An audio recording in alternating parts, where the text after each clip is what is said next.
we are live. Hello, everybody. Hello, hello, hello. Hey, everybody. Welcome to Drummers Education Connection Deck, episode 43. On the road again. We're going to talk all about the road today. I'm here with my great buddies, Chip Ritter, amazing Chip Ritter, and Bart Ropley. I always point the wrong way. It's backwards. I can't get it right. It's so Brady Bunch. It's totally Brady Bunch. Brady Bunch had to be so confused. They did. They did. How's everybody doing, guys? Thank you so much for watching and tuning in and watching our little dog and pony show here that we do every Tuesday. People are excited, man. I hear people cheering in the background about I do too. Man. People are cheering. Who is cheering? All of them. You have your dog with you today, huh, Chip? Is your dog right there? Yeah, I got my dog with me. My dog is sleeping. Oh, he's right there. Hey, there he is. He's chilling right out behind your name. Oh, there he is. Chilling out. I know what's funny. There he is. Oh. My dog's laying right over here by my drum. She's chilling out. But if I move the camera, it's a whole thing to set it back up again. So Jeremy Steamroller Steinkohler is out teaching at a music camp this week. So we're going to miss how come I don't insights. have a cool name? Why don't I have a cool name like Steamroller? That's pretty You're the Bart man. I'm the Bart man. Yeah, you're right. Yeah, I guess I got that going. You have a Bart cave and you have your own rudiment. What is it again? I do. I have the Flamma Barta Diddle Diddle. But Jeremy's Steamroller, man. That's just intimidating. That's intimidating. I know. We're happy to. Hey, I want to say this. We're happy to have our friend Chip back with us. He was absent the last couple of weeks, doing his thing, and it's good to have him back.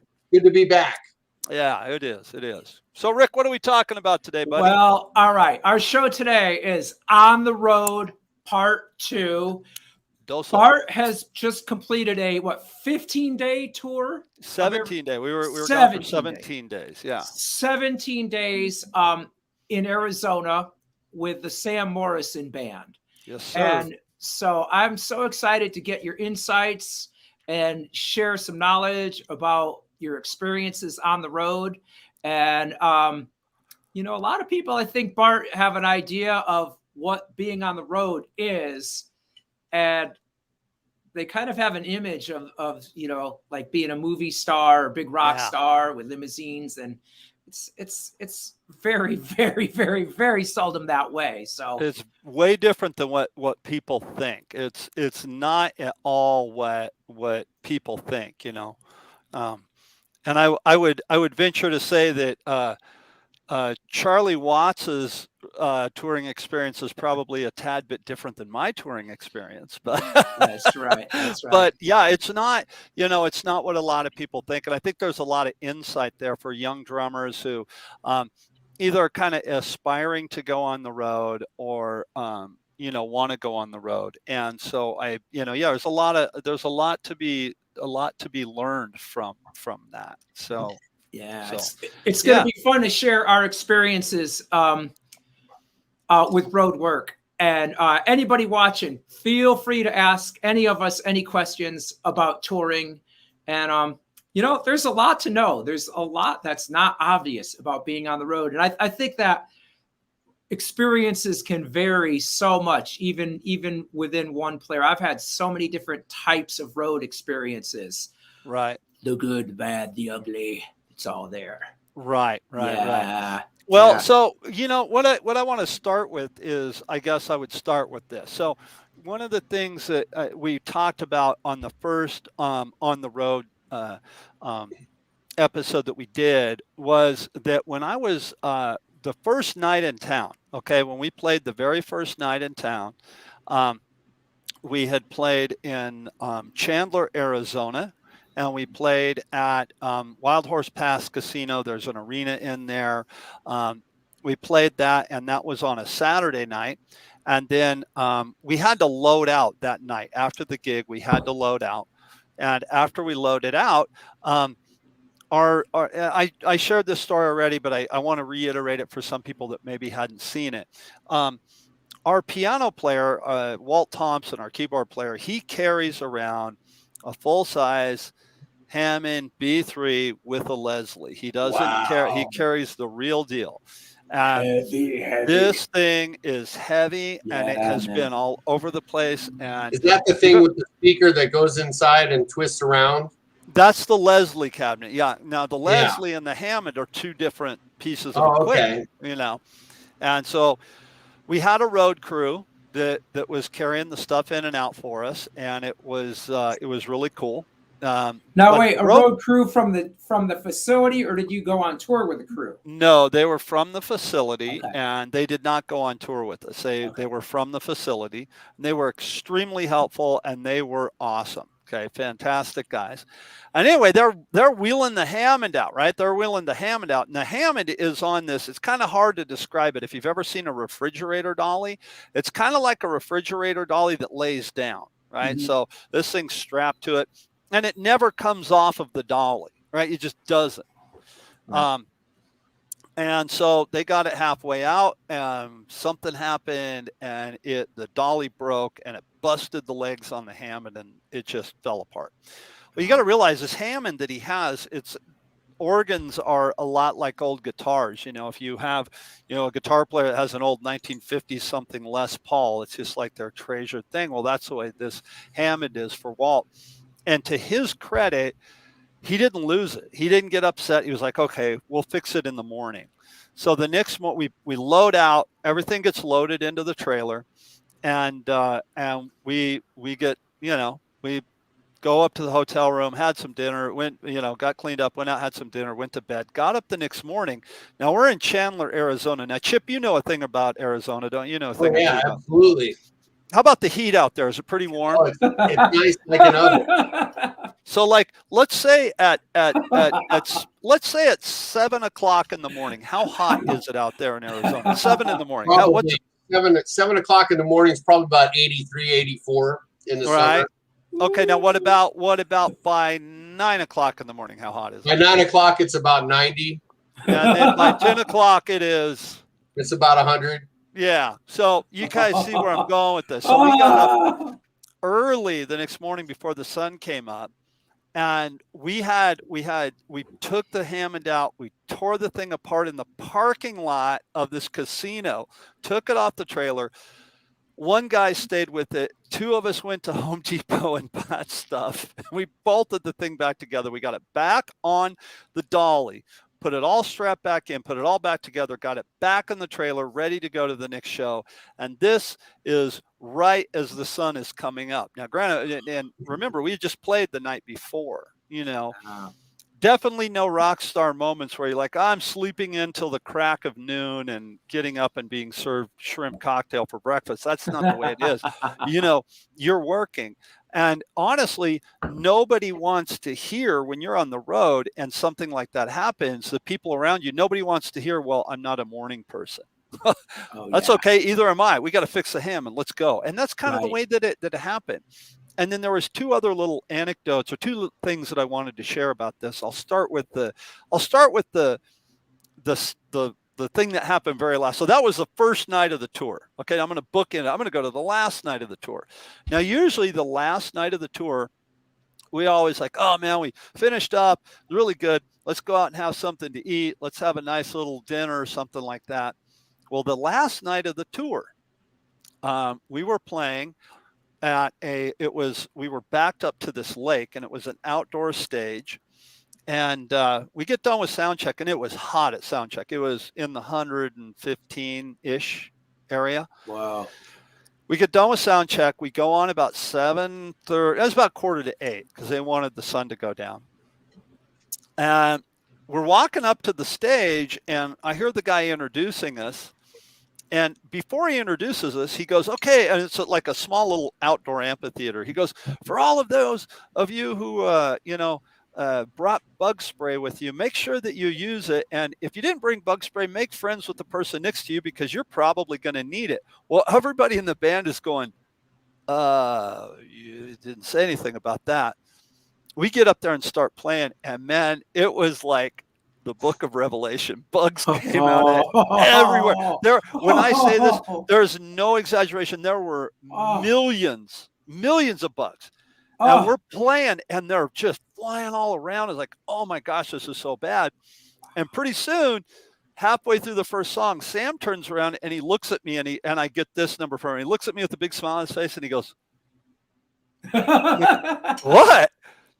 So I look behind me and there's all these white lights. Well, there are millions of bugs flying through the white lights, and it was so bad. Well, the audience didn't leave. They were getting eaten up. We're getting eaten up. We had a can of bug spray, so in between songs, we're tossing it around the stage and spraying ourselves with it. We finished the show. We packed up as fast as we can, and we loaded out. So I guess the lesson in that for anybody who wants to go on the road, be prepared with things that you don't think you're going to need to be prepared with.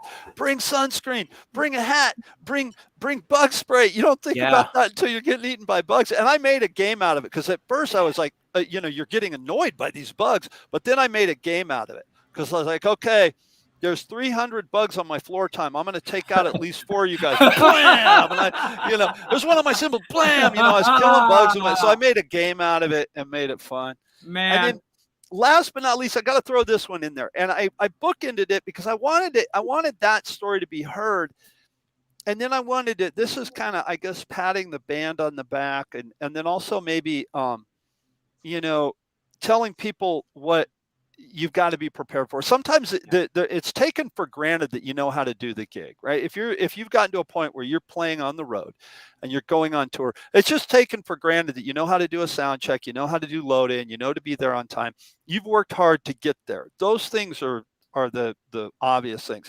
But the things that aren't obvious sometimes is those two things that I just mentioned, but also you got to live with these people. You got to be on the road with these people in close quarters. Now, a lot of times, most of the time, up until now, all of the time we had gone to hotels. So if we played in one town, we get a hotel there, and then we go to the next town, get a hotel there. So you're always checking in and out of hotels. But to save time, we hubbed out of an Airbnb.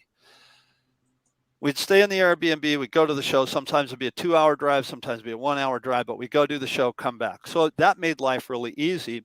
But we had 6 guys living under one roof. Now, I've been in the band for 21 years. It was nice. We did each have some privacy. We each had our own room in the house. It was a real big house, or our own space at least, and we all lived together in one house, okay? And in 21 years in the band, this is the first time I've ever gone on the road with the band, and there was just like zero drama. There was nothing. We just got our jobs done.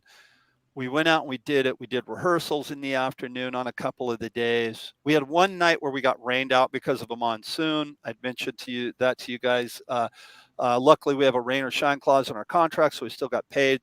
They postponed the show. We're going to go back out in November, do some shows out there. But the point that I'm trying to make here is the stuff that you think it's going to be on the road, it's not. And when you think you're prepared for it, you're probably not. So you got to be kind of like the Marines. You got to adapt and overcome. You got to get up early in the morning and fix the B3. You got to have bug spray. You got to be able to live with people without wanting to kill each other. I mean, that's part of the gig, And so anyway, I kind of, took over the conversation there a little bit, but that's what we had sort of talked about. And I wanted to share those things with people because I think all that stuff is just so important. Man, Bart, those are some great stories. I think the fact that you guys, nobody complained. I think that's one of the best rules of the road. If you want to be successful on the road, whether you're a hired gun or even if you're just a band together, just minimize. Don't complain. Don't complain. Right. It's just going to make everything worse, and then the next person's going to complain.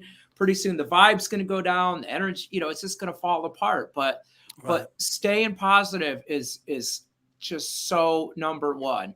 And I think us musicians, we always like to make our excuses, right? Like, oh, this happened, that happened. Oh, we all do that. Oh, this messed up because the bass drum slipped.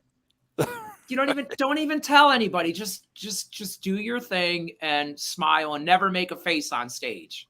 Right. One of the things that my bass player and I talked about a little while ago, something you just touched on.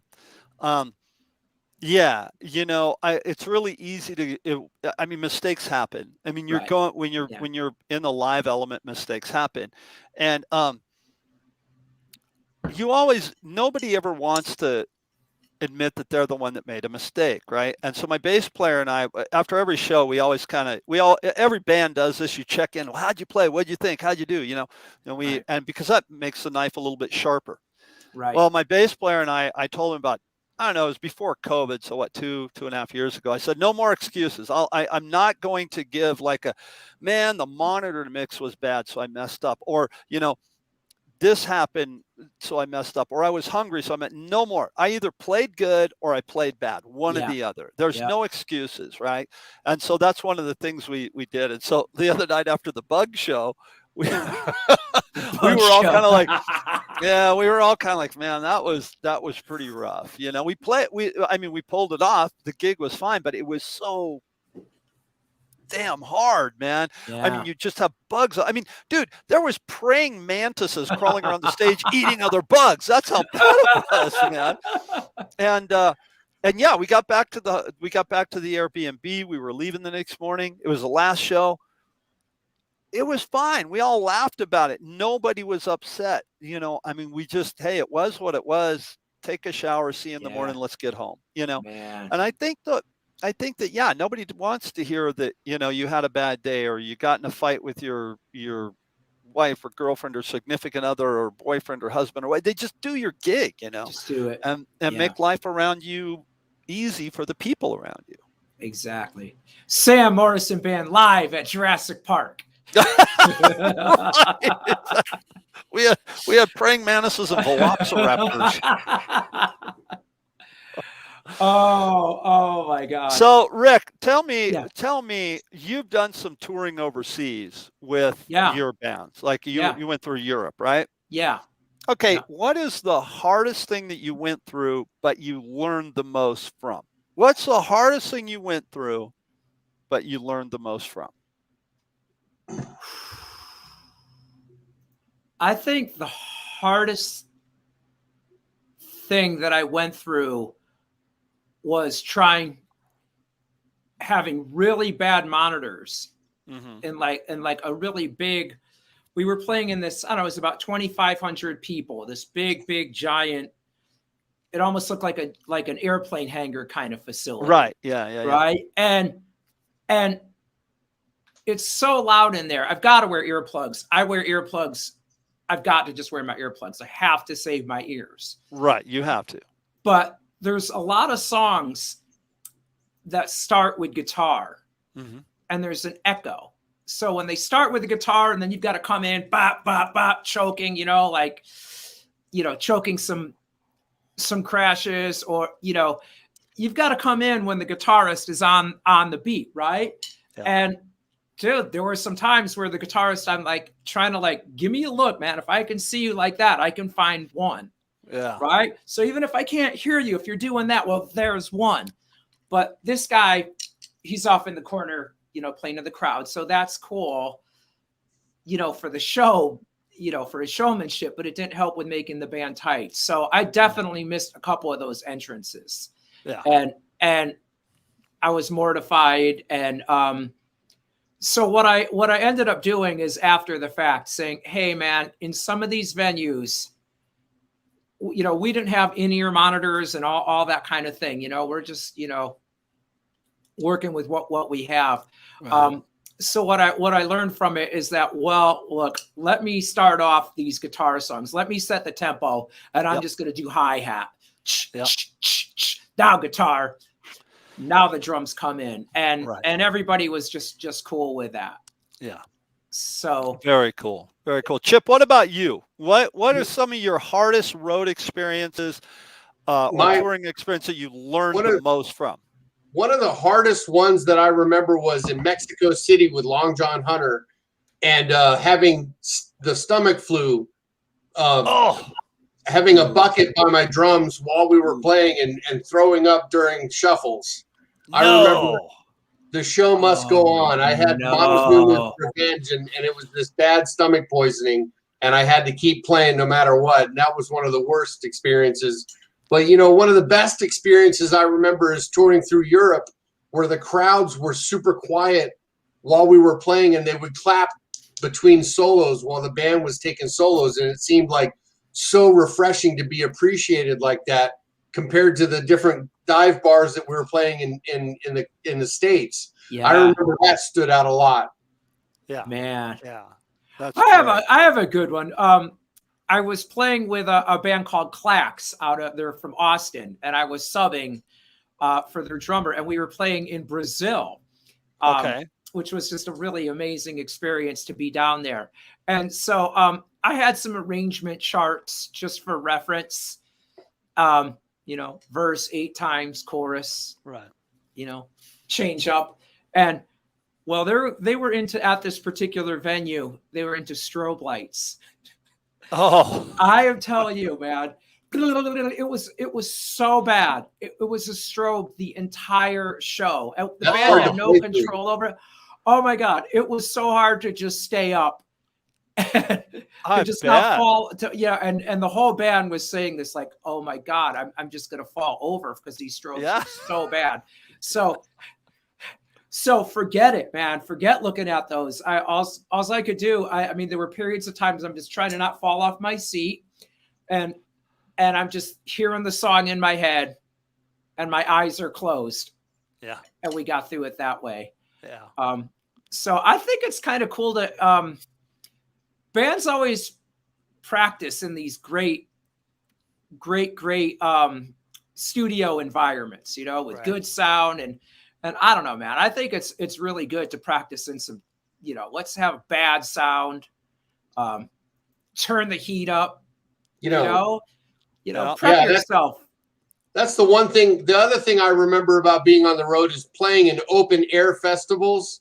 When we do like the Chicago Blues Festival and things like that with Long John Hunter, I remember the drums being wobbly and the stage moving and having to adjust my playing and lifting and trying to get the monitor right. And it's kind of like warfare. You just got to be prepared. You got to be, like Bart was talking about, you got to be prepared for anything. And it was very hard to get adjusted to that. But once I got adjusted to that, I remember realizing, my playing in a perfect situation with the drums set up exactly the way I want them, being able to play my 100%, that was good. But getting used to making my 80% good enough was something that I remember having to accomplish while we were playing outside, and the cymbal would fall off or whatever.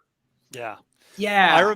I remember one time we were playing up in Klamath River, and we opened to, I don't know why we've opened to Edgar Winter so much, but we've played with Edgar Winter quite a few times, it seems like. And the show was the promoter was less than ideal. I'll put it at that. And he had hired us, and he had hired Edgar Winter as the headliner. And then he hired, his neighbor to run sound and lights. And, he wasn't a sound man. He had some gear, but, and then so Edgar Winter sends in his backline requirements. And so we get to the show, and there's this drum set sitting in the corner that it looked like it was the first drum set that CB700 ever made, with the original heads on it, with tape on it, old camber cymbals. And it was really hurting bad. This drum set was in bad shape. And we had our gear. And so we get to the gig, we set up, we're getting ready for the gig, and the promoter keeps getting all these phone calls from Edgar Winter saying he's on his way, but he's not there yet. His management had routed them into a different, instead of Klamath River, California, he routed them into Klamath, Oregon. So they landed, and they had like an 8-hour drive to get to the gig. So they get there right before they're going on, right? And this drum set is over there for the drummer to play. And the drummer at the time was a very notable drummer. I'm not going to say his name because he was a little bit upset, and rightfully so. I mean, if I would have been in that situation, I wouldn't have been in a good mood either. And so I told him, I said, dude, look here, he did. And I go, I'm going to have you play my drum set. We played right before you guys. You're going to play my kit. And he, for some reason, didn't like my kit, and he was in a bad mood. And I said, well, you don't have to play my kit, but you can play that kit because that's what they got for you over there. And he looked at it and he's like, oh, thank you. Changed his tune a little bit. Plays my kit. The show goes over well. We pretty much backlined the entire band. The guitar player used guitar player's rig, bass player used our bass player's rig. We backlined the band. They did the show. They're thankful. They split and go on their way. Well, fast forward a few months later, that drummer is now playing for Eddie Money, and we're opening to Eddie Money in New Mexico. And he remembered me, and he's like, thank you so much for that, cool. You know. And I think the lesson there is always be kind to your fellow musicians, you know. Mm-hmm. Look around and go, gosh, this guy is a total pro level, man. I mean, you know, he's playing with a legendary player, and you got that for him. So kind of have a little bit of foresight, and don't be afraid to be cool to people, because that's going to come back to you. There's going to come a point where you're going to be put in that situation, and you're going to wish you had a better kit to play or better gear, and somebody might help you out. So, you know, I guess karma, or what goes around comes around, whatever. But just make sure that you're cool to the people around you, and that you're working good with the other bands, because you are going to have to work with other bands. Have you guys ever run into that, where you're playing with another band and maybe they're not too cool or not too happening? Oh my God, yes. Oh, you kidding? Yeah. Wait, Bart, circle back. What was this? Okay. What was the city called? Klamath? Yeah, we were in Klamath. It was the Klamath River Classic, and Klamath River is right on the border of California and Oregon. I mean, it's right there. But they flew into Klamath, Oregon, and had to drive down to the gig. So is that the city where the clams, they have those killer clams with teeth, they come out of the water and they go after the band? What? You're not getting my joke. I'm going to do an attack of the killer clams. Sorry. No, that wasn't it. We lived through it. Here. Sorry. That did not go over at all. Sorry, I didn't catch that one. Flew right over my head. Oh, okay. It was.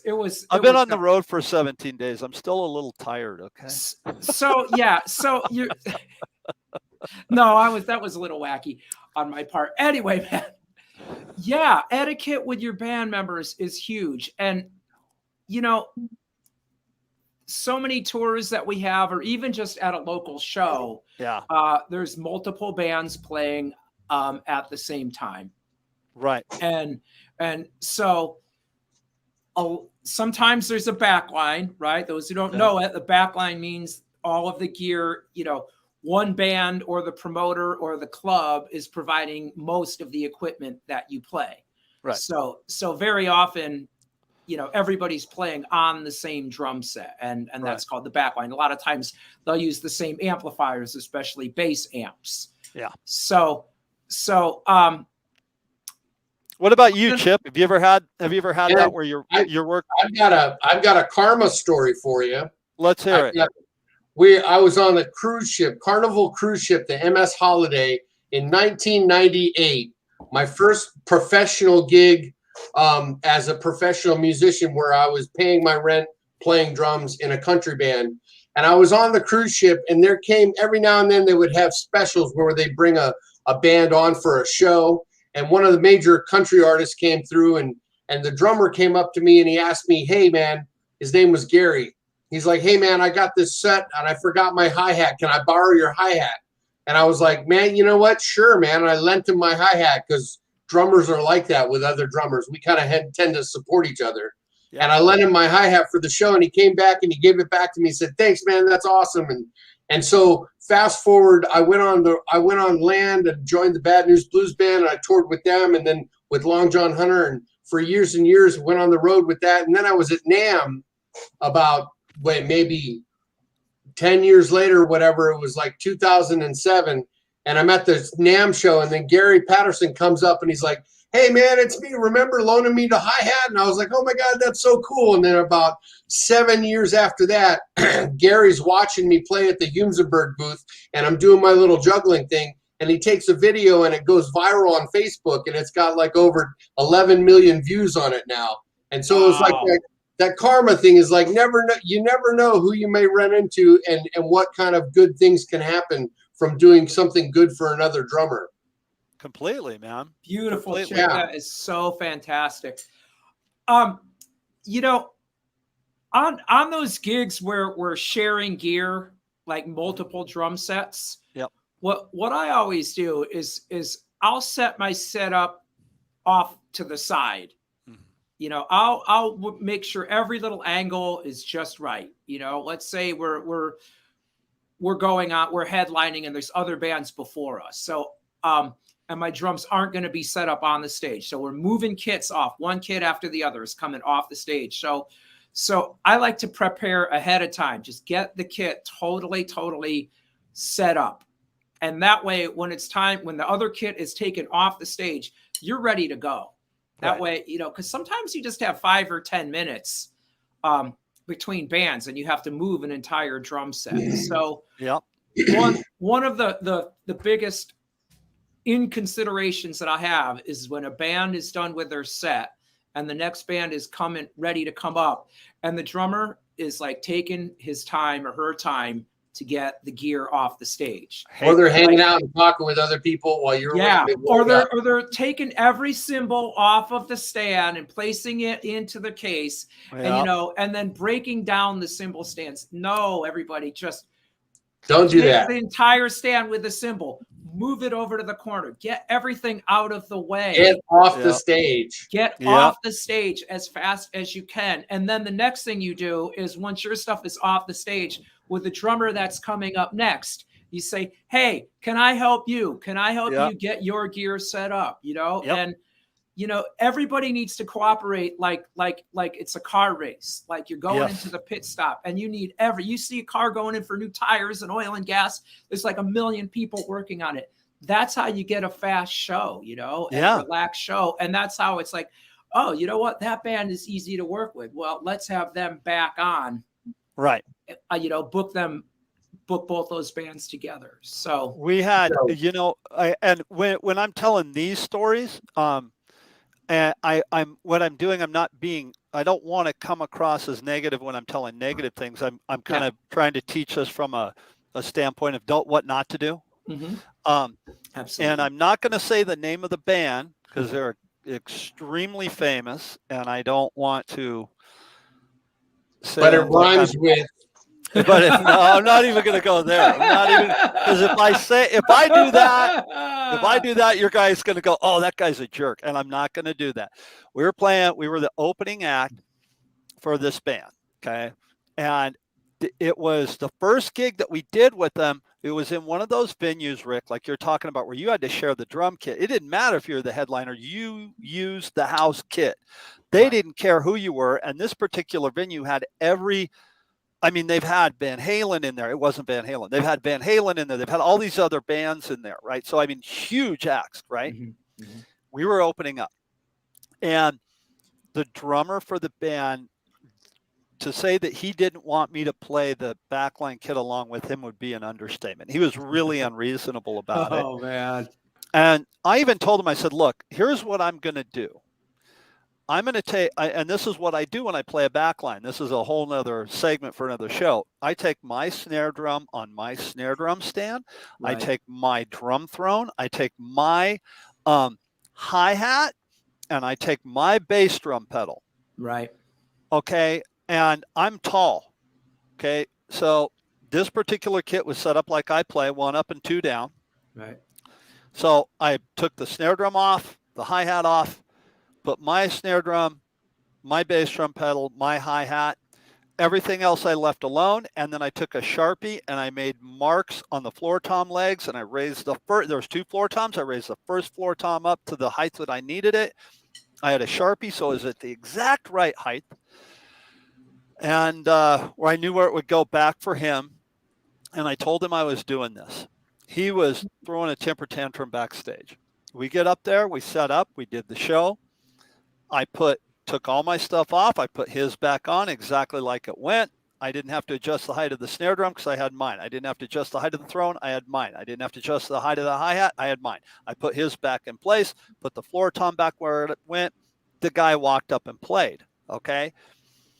Before he walked on, he came up and he goes, hey, I'm really sorry. I was just traveled all day. I was like, I get it. Don't worry about it. Cool. So he goes up, does a show. Well, here's where karma came in. 2 weeks later, we're opening for the same band at a theater in Central California, Ventura kind of, and he shows up to the gig and he's really cool this time. He's like, dude, look at this beautiful backline kit they got for me to play. I was like, oh yeah. He goes, I forgot to bring my stick bag. Could I borrow some sticks from you? Oh, man. I was like, man, 2 weeks ago, you were just not cool. Now you want to buy. So anyway, my point was that I only got one pair. No, I gave him some sticks. I'm like, dude, go for it, Yeah. And because I wouldn't want to be in that situation. And again, I'm not breaking my arm, patting myself on the back. I'm not, that's not what I mean by telling that story. What I'm saying is that I think you just got to remember that the music business, we've talked about this before, is a very small business. It's not this big business where everybody knows, where you don't know each other. Everybody knows each other, Yeah. I just gave 2 stories of 2 different bands, one of them with a drummer that played in 2 different bands. And we ran into each other one night in the border of Oregon and California. A few months later in New Mexico. You're going to run into each other. Yeah. Be cool. Don't be the guy that people don't want to work with because for whatever, either you're uncool or you're drunk or you're whatever. Yes, yeah. Chip, I'm sorry. You guys, Jim Royal says 3 weeks ago, my jazz quintet warmed up for Jose Feliciano, and his son is playing drums and the whole backline setup. I was told that morning that I was using his kit. So I had to quickly decide what I was going to really need, where to put my cymbals up. I put my snare drum up, and the sound of his kit wasn't normally what I was used to, but I had no choice to make it happen. So I had to make it happen. So just make it happen with what you have. Go pro. Yeah, Jim Royal, that's it. Yep. And if that's coming from Jim Royal, there's nobody better. So Jim, that's right. Perfect. That's exactly what we're talking about. Thank you. Play it as it lays. Yeah, yeah. Have you ever had that, guys, where you had to play? Yes. Where you couldn't touch anything, but you had to play it. Yes, I have. Yeah, I've had many times. Many times I've had to do that, especially with the backline kit with the headliners all dialed in. And we were just there for support, and we was like, don't move anything. And so I moved the snare a little bit, but yeah, it's a whole different approach. It really is. Now, do you find? And it goes back to being cool about it. It goes back to realizing that we're not the only band at this show, and there's other bands that have to play, and you want to work together as a team. That's right. It's all one show for the audience. It's a collective. We're trying to create a great evening of entertainment, right? Rather when than you just like, when you run into that, how do you deal with like Jim said? The drums aren't tuned the same.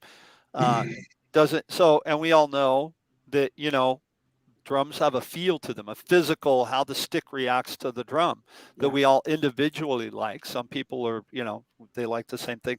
When you run into that, Chip? You run into something where the drum kit just doesn't feel right. How do you deal? I still run into that when I play my own drum set outside. I feel like my whole drum set is different. The stage is wobbling. The cymbals are weird. It just feels weird, like it's a whole different setup. But I try to just get back into the center and remember what's best for the song and be the best I can be with what I've got. You know what I mean? Just do the best I can with what I have to work with. Yes. Sometimes I can't hear my snare enough, or the monitor doesn't say, the guy's not looking at me for the sound.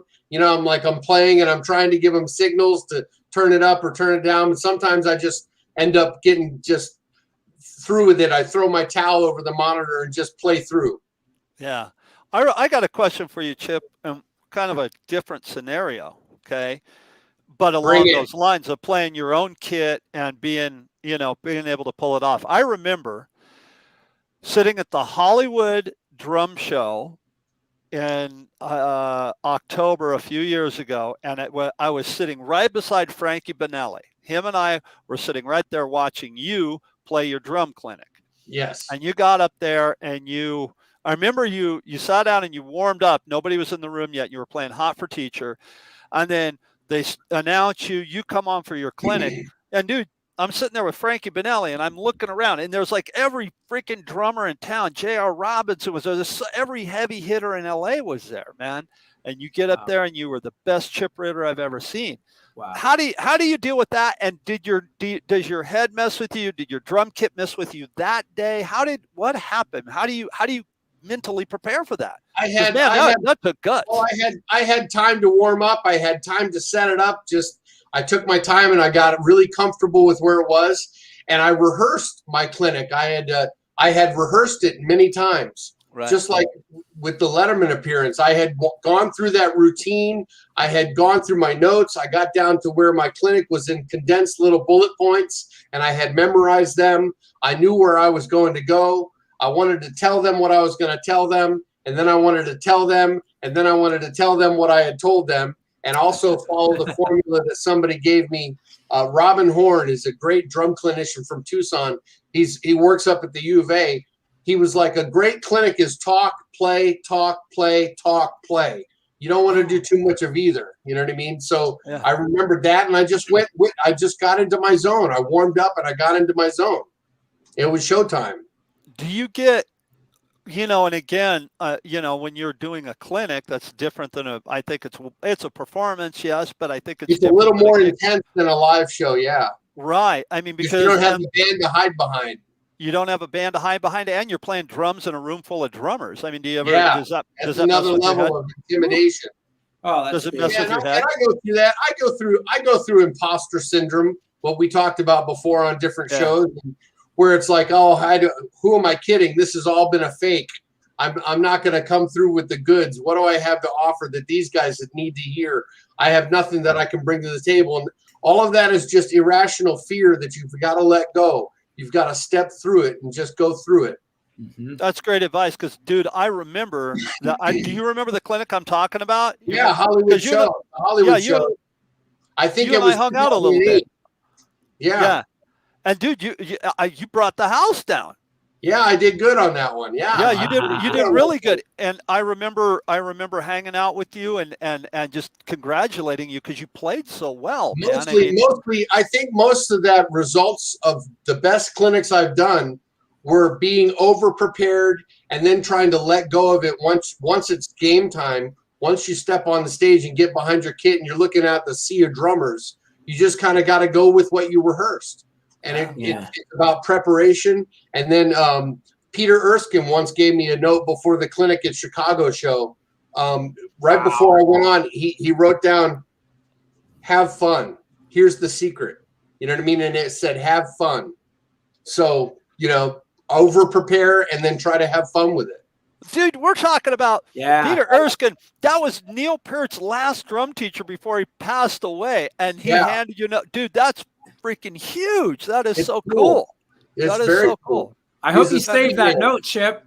Yeah, I've got it somewhere. That's very, very cool.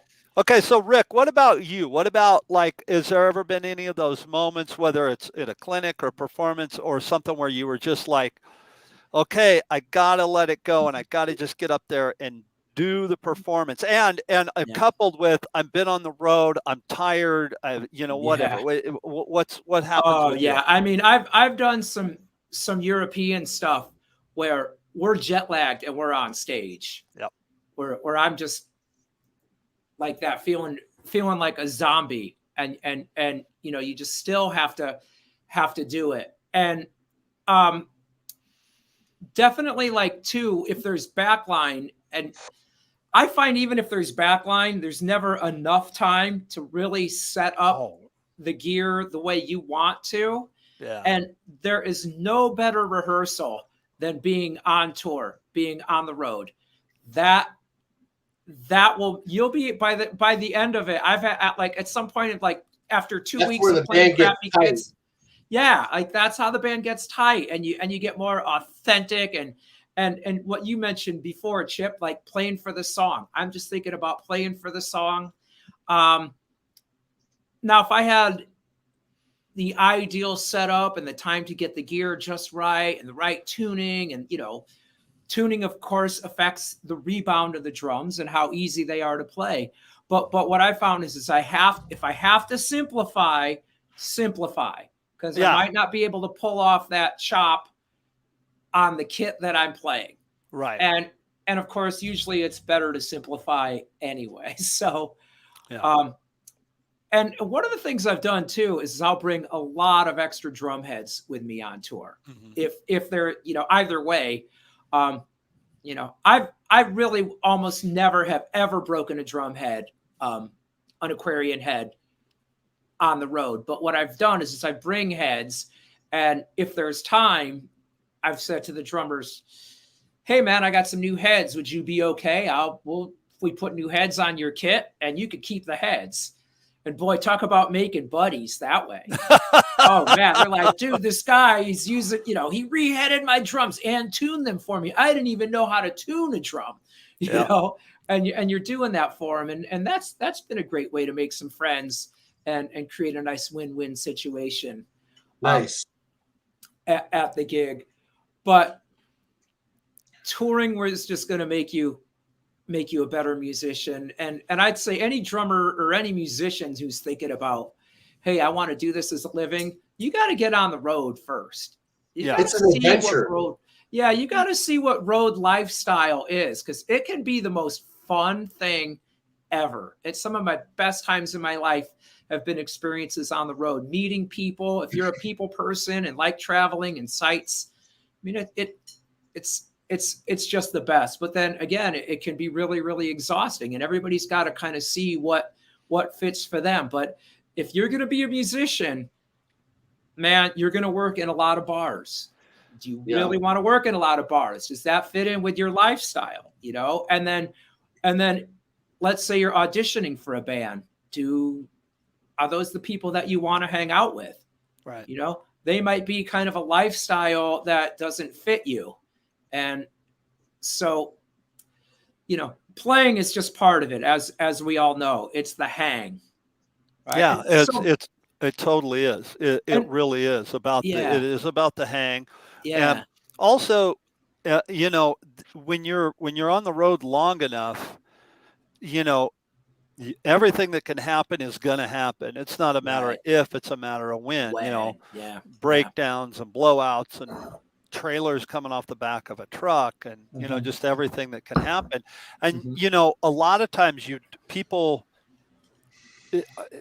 they don't want to deal. Sometimes I don't think they don't. It's not that they don't want to deal with it. Maybe they don't know how to deal with it. You know, and I think having those understandings, you know, the show, the gig is a very, very, very, very small part of being on the road. You know, the show is just, you know, when you're up there playing, that's a byproduct of all your hard work that got you there.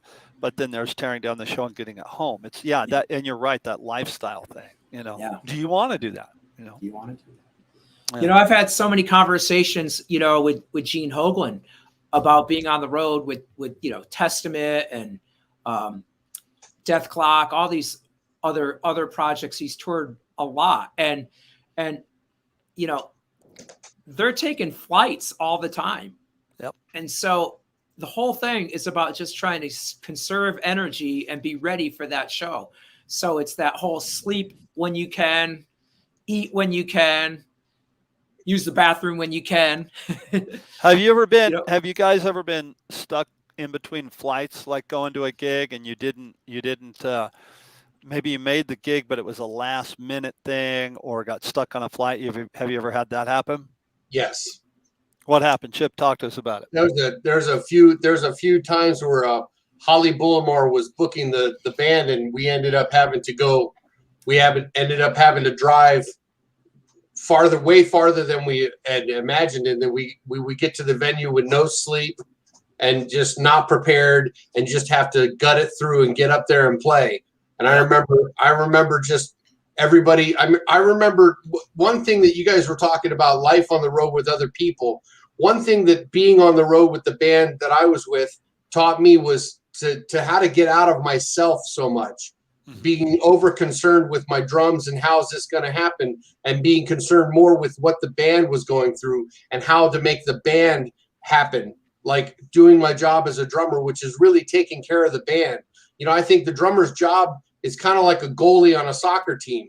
You know what I mean? We're blocking goals the whole time. And when you do your job, if you do your job right, nobody notices. You know, Yeah. if you do your job wrong, and everybody can tell. So that's happened for me a few times.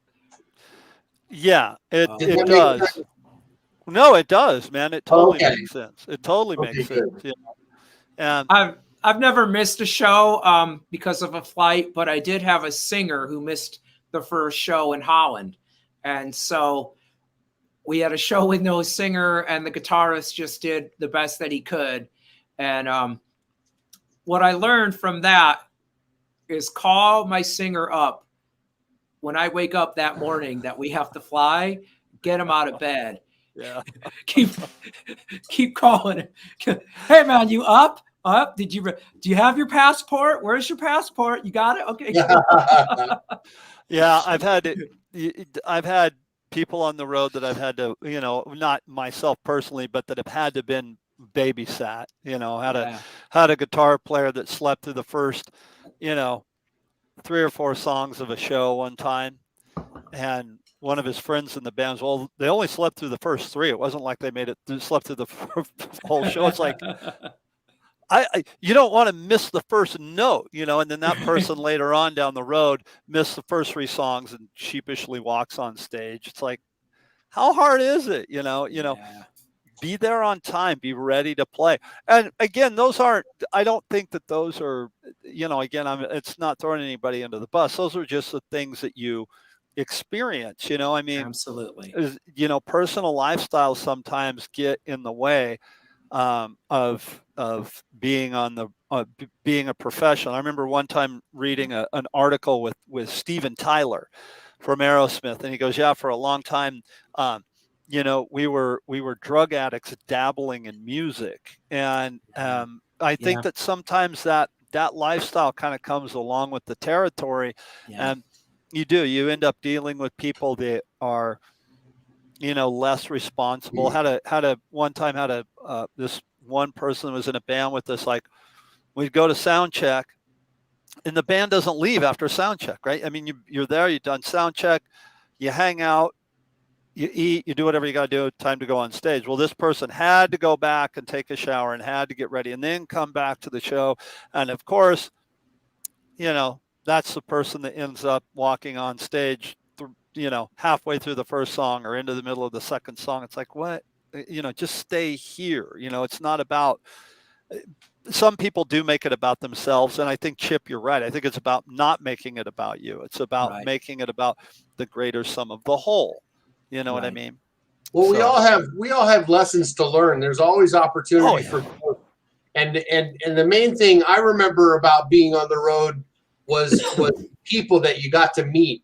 All these new people at every venue. It was like a whole new batch of people to say hi to and say, hey, you know, here's my CD, check out our band, you know, and you know, when are you guys coming back? And the hangs, between the hangs, getting to meet other musicians. You know, I got to meet a lot of famous musicians while I was on tour with Long John Hunter, and one of them was Dr. John. I got to hang out backstage with Dr. John for a while, man. And there was a sax player from Tucson that used to brag about playing with Dr. John. And we used to always think, yeah, I think he may be lying. You know, there's no way he can prove. He doesn't have a video of him playing with Dr. John, but his name was Sid. And I said, Dr. John, did you ever remember playing with Sid, the sax player Sid? And Dr. John said, yeah, man, there was only 2 ways Sid showed up to a gig. That was drunk or late. Man. Oh,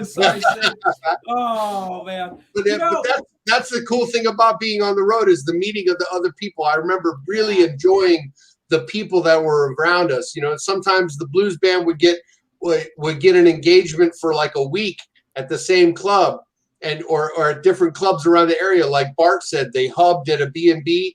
Well, we hubbed at some people's houses, and they were just so welcoming and nice and loving towards us. I remember the kindness of other people. I tell you what, So true. I think it's a So commonality that we know that in the arts, some of the more talented people can be really, really eccentric, Yeah. so to speak, right? We Yeah. just think of how many amazing rock stars there are who've passed now, and they're so tapped in the artistic side, but they have so much trouble dealing with life, and so Yeah.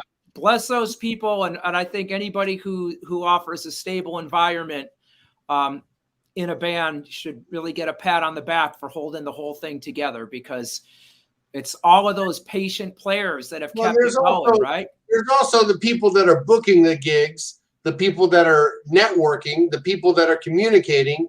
And, in this day and age, a lot of the bands kind of have to do all of that themselves. But I remember just getting itineraries, like when to show up, when's our call time, when to be in the lobby, when to get in the van. And there was people behind the scenes that made most of that happen when I was on tour. That's right, Chip. And it's showing those people appreciation that makes the difference, Very much so. Very much so.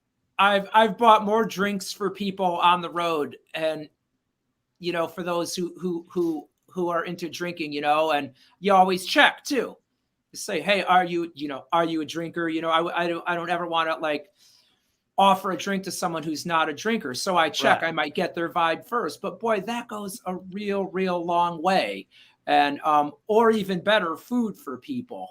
And that's promoters, that's security people, that's door people. Yep. It goes a long way, and it's more fun. And you never know who you may meet. Plus I remember thinking about this too. There's some bands that go on tour, and sometimes people can treat people less than kindly. And it's like, you never know who you're going to run into again. You don't want to be rude to anybody, because you never know who you're going to have to see again and come back to the same city. You know what I mean? It's like, you don't want to burn bridges. You just want to try to be cool to everybody you come in contact with. That's it. That's it. And and kind of enjoy the eccentric people. That's one of the things that I've enjoyed about the road. Some of those really like wild artistic types are so interesting. You guys said two things that really resonated with me there, and one of them was getting to go and see a lot of different places. I really enjoy the food, in a lot of different places, trying the different food. Some not as good as other, but some of you just do. You love it. And I remember a couple of years ago we were playing in Ohio, and it was the simplest dish, but this lady made this beautiful dinner for us with au gratin potatoes and ham and homemade ice cream, and it was just like, it was so good. Oh man, yeah. Right, it was so awesome. And then on that same tour, and I got to show this, I showed this on our What's in Your Bag episode. We met a gentleman by the name of Jack Ryan, and he made this, right? Remember that when I showed that? He made it kind of as a little funny thing. But the thing is, he actually made this whole thing by hand, and I got a bunch of junk in my studio right there. That cajon that you can see right there, he made that.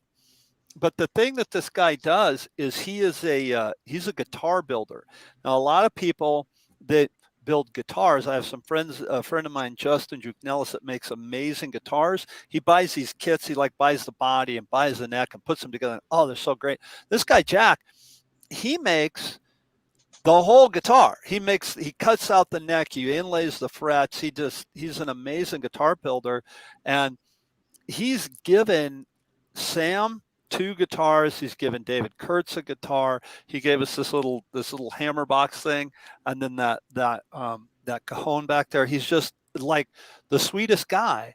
And he welcomed us into his house, and they had sodas for us and drinks for us, and it was just so nice to meet these people. And you meet people that, just because you're playing music, they want to give you something out of the goodness of their heart, and that's one of the great things about being on tour. And I want to reiterate this when I'm talking about my tour experience, and I'm talking about the stuff that happened, like things breaking and stuff like that.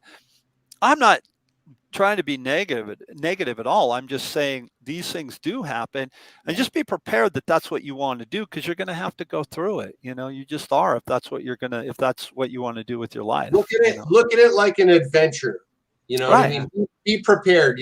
Good adventures are scary. Sometimes there's got to be some sea monsters if you want a good pirate adventure. There's